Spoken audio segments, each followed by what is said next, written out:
જય જવાન જય કિસાન।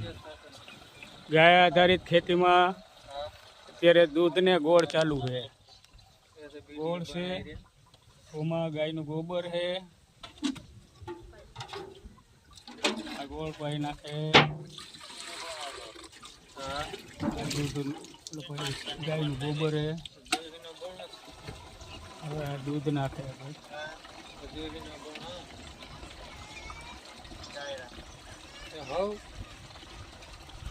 દૂધ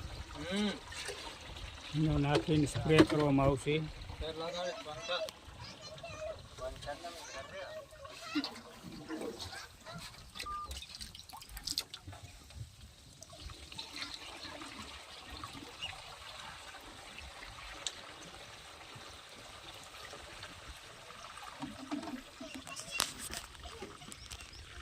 મગફળીમાં મારવાનું છે સ્પ્રે।